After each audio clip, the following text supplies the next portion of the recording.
Less is more. This phrase, adopted by architect Mies van der Rohe in 1947, became the slogan for minimalism across disciplines. What is minimalism in architecture and interior design? It is a design aesthetic, a style which creates an impression of extreme simplicity, where every element, every detail serves a visual and functional purpose. If it has no purpose, it has no place in a minimal design. Now, can this design mantra become a lifestyle mantra? I'm Monica Khosla Bhargav, founder and principal architect of Kham Consultants, an architecture and interior design firm. Today's topic, how can we lead a minimal life through architecture and design, was suggested by my daughter. I have already touched upon the aspects of minimalist design while reacting to Jessica Alba and Nina and Masaba Gupta's houses. Both are celebrity homes. She wanted to understand, is minimalism in space just a fashion statement, or can it actually help us to lead a minimal life?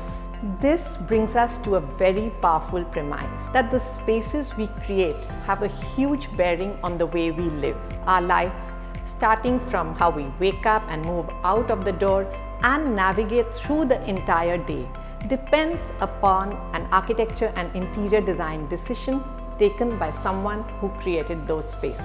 After all, we make the walls, and then these walls make us. And if you believe in this, then press the like button and subscribe to my channel.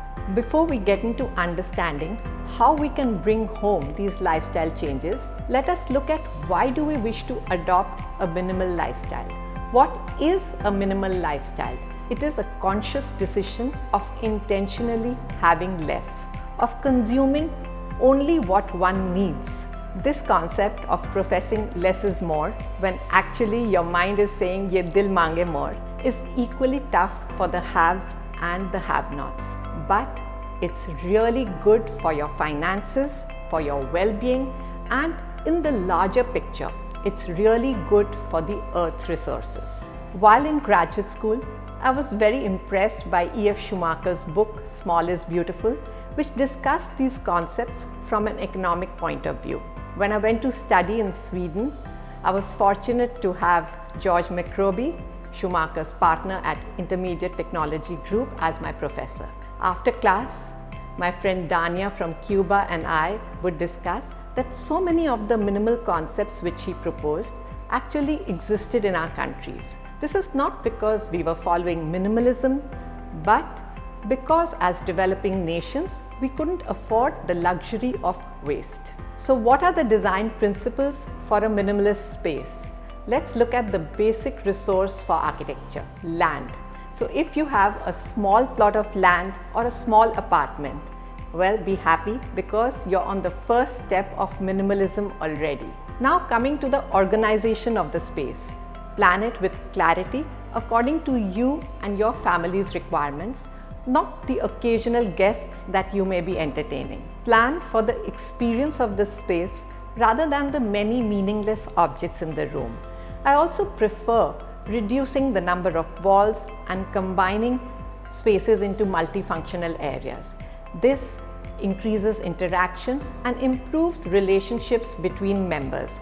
For example, let's say cheering a cricket match together versus watching television in their own rooms, or an open kitchen cum dining where you cook, eat and enjoy together. What are the materials that define a minimal design?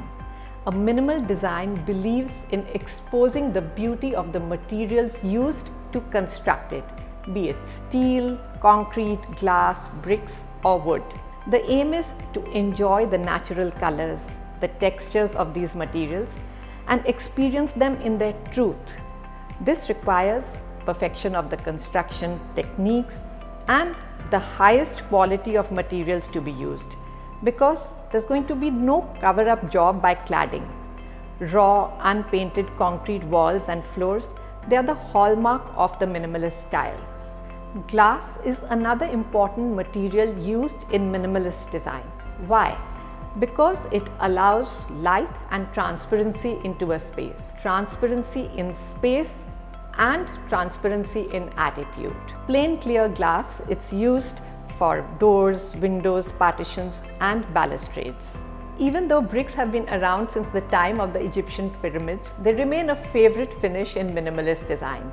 You can keep them in their natural color to add warmth, color and texture, or paint it in white like what I have here in my courtyard. Moving on to the furniture layout. Keep it to the bare minimum, especially those storage cabinets. People just love to store and hoard when actually they don't need all those clothes, crockery, utensils, silver and showpieces. I'm constantly being asked by my clients to design ways and means of storing their junk. They themselves are aware that most of this stuff just comes out once a year when they do their spring or Diwali cleaning and then goes right back there. So declutter. It's not just going to free up your space, it's also going to free up your mind and free your finances. Once you've decided on the bare minimum furniture, then its line, form, geometry and perfection in finish become the design element. If all you have is a square, then the four sides have to be exactly equal. Minimalist furniture helps to bring focus in your life by removing everything that distracts. Do you feel this could be your vibe? If you log on to Pinterest and search for minimalist houses, you will be seeing predominantly white, uncluttered spaces with a pot of green and a lot of light. Yes, the stark white is an important color of the color palette in this style. Why? Because it adds a sense of space and purity. Then again, it's combined with a palette of grays, blacks and neutrals to add warmth and character. Of course, we shouldn't be forgetting the earth colors in the design, which are brought in by the construction materials like wood, concrete and brick. The design of a minimalist space also draws in as much natural light as possible. Light is energy. It also boosts our energy. Again, natural light is free. We should try to harness this natural resource as far as possible and depend on artificial lighting only when needed. The architectural lights, they should be unobtrusively provided on ceilings or walls. The source of light or the fixtures, they shouldn't be visible. One should just experience the illumination. The focus again here is on the experience, not the fixture. Decorative lights too, wherever used, they should be adding to the line and form of the space. Now coming to those little pots of green plants which are part of a minimalist design. Why do we need the foliage? They add life, vitality and color. They reduce stress. Use plants which are local to your area. They require very little maintenance. Also, if you're a little more invested in design, then check the line and form of the plant before placing it. If you could relate these design concepts to minimizing consumption, decluttering, adding focus, energy and reducing stress, then I think you can understand how you can lead a minimal life through architecture and interior design. If you have any questions, share them in the comments below and I shall get back to you. See you next time.